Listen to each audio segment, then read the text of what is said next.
I'll keep it a buck with you guys. This one is completely and totally self-serving. I just seen this article. I wanted to read it, and I just thought, oh, there's an open slot here for a video, so why not? I was going to read it anyways. Might as well bring this to the rest of the world because, you know what? As somebody who runs every single day, my lower extremities, they get beat up a lot. I do love running. I take good care. Okay, I make sure that, my socks are on point, my shoes are in decent condition. Mostly because I want to continue to run every single day. So what else is necessary to that is also making sure that my circulation is constantly on point as well. So doing some leg raising activities to improve cardiac microvascular circulation. Well, I see that stuff and I'm ready to go. A patient in his 50s underwent 3 cardiac catheterizations, all right, and had 6 stents placed in his coronary arteries. It's not quite me, okay? The touch younger, and my ticker's pretty good as far as I know. Haven't done anything that it would compromise that in the form of 2 different shots, but we'll see what we can glean from this. The patient even felt chest pains when crossing the road. Why did the heart patient cross the road? Because his chest was hurting. However, the surgery was a success. The stent was fully functional, and his aorta was also unobstructed. Oh, good for him. Later, it was discovered that the problem was poor microvascular circulation of the patient's heart. Finally, the patient underwent 10 sessions of enhanced external counter pulsation. All right. His chest pain has healed, and he can now run 10 laps without any discomfort. Yeah!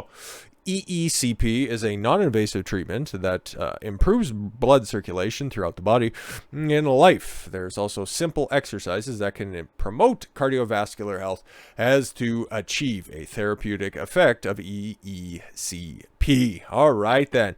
The official journal of the American College of Cardiology recently pointed out the symptoms of heart discomfort that cannot be treated after surgery and drug treatment in many heart disease patients may be related to cardiac microvascular dysfunction.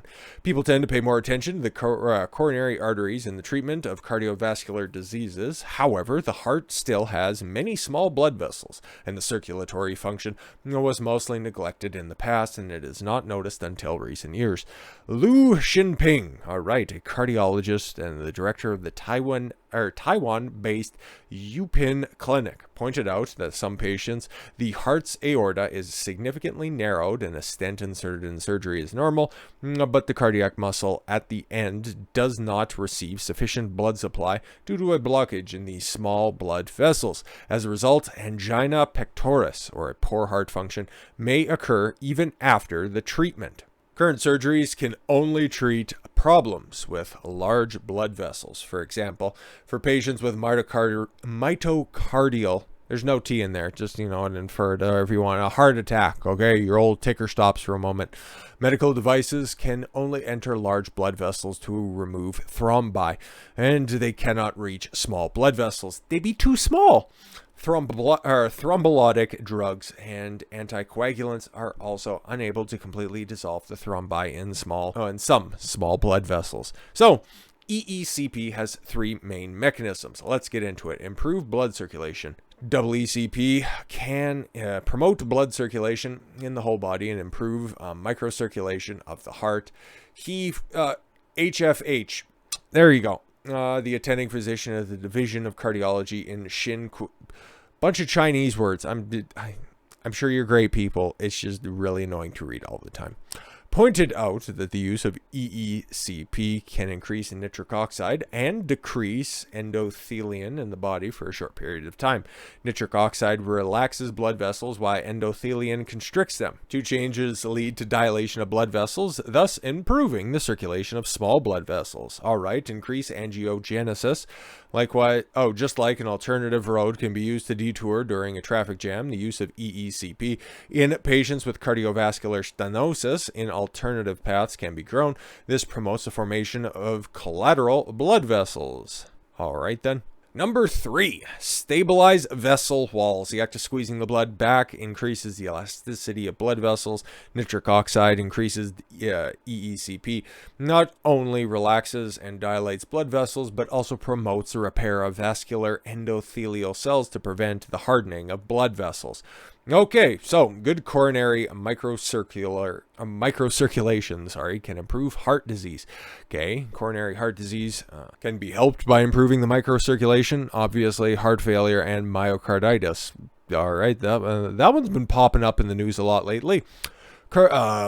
Cardiac microvascular circulation plays an important role in heart diseases mentioned above, and one of the ways to improve it is through EECP. So let's get to the leg racing exercises. That's just what I'm kind of concerned about. The duration of the effect of EECP also depends on whether the patient has implemented good lifestyle habits, exercise, smoking cessation, weight control, keeping off blood pressure, cholesterol, blood sugar levels are normal, blah, blah, blah, all your normal stuff, right? EECP treatment requires the use of equipment to passively improve leg circulation and heart function. Let's just get into it already, okay? Lu Jinping, or Chongping, pointed out that the patient is not too seriously ill and can still move around. It is recommended that him in this situation. Leg raising exercise including walking, running, cycling, and riding an exercise bike. He explained that 1/3 of the blood in the human body is through the lower body. That's it? Seems like it should be more. And strengthening the circulation in the legs can promote the circulation in the entire body. Contraction exercises in which the feet are raised to increase the contraction of the thighs and the calves. Oh, okay, cool. Can set blood flow from the legs back to the heart, improving the microcirculation of the heart. People with cold feet can also improve blood circulation by exercising. However, the quality of exercise is just as important. The heartbeat must reach more than 120 beats per minute in order for the heart to circulate adequately. Hung said that the effect of jogging for 1 hour is equivalent to EECP treatment. The exercise intensity, duration, and formation of exercise habits is a key point. On top of that, controlling blood pressure, cholesterol, blood sugar levels is also very important. Yeah, because once you start to play around with those different diseases, the lingering effects afterwards, spiking blood sugar levels, constantly introducing new insulin in the body, that can lead to the constrictions and the damage to those blood vessels. Cholesterol, obviously, clogs up those arteries as well. And then blood pressure, constantly making them expand. It just creates a weaker blood vessel. There you go, simple as. High blood pressure, cholesterol, blood sugar levels can also cause arterial sclerosis. I got it closer that time. I ain't no doctor. I'm a enthusiast of picking up heavy things and putting them back down, resulting in vascular stenosis and the aforementioned various diseases caused by poor blood circulation. Hung drew a conclusion. All right, regardless of whether the blood vessels are large or small, it is necessary to maintain cardiovascular health. In addition to exercising and controlling the blood pressure, cholesterol, blood sugar levels, is beneficial to minimize anger, sleeping late, and anxiety. And then also making sure that you get the old legaroos above hip level. So while you're sitting down, something that I always recommend to some of my clients, you're sitting for long periods of time, you can stand up, obviously, walk around, maybe do some high knees whenever you're standing, grab your knees, bring them closer towards your body, do it on both sides like that. And then obviously I'm standing up at this point in time, I'm walking around and moving around all the time. If you're sitting down and you have the space in front of you, you don't have like a closed back desk or anything like that, just extend your legs, just activate those knees, make sure that they don't lock up all the time, and then just do a little bit of stretching that way. And then when your legs are completely stretched, just flex your quads to get just a nice good quad exercise in there right now. So looks like that's what's recommended, and now that's what you can do so that you have proper circulation and that your old heartaroo is properly taken care of. So with all that said, thank you all very much for the gift of your time. I've been Don Consuelo. I want you to follow your gut and get after it. Take care, everyone.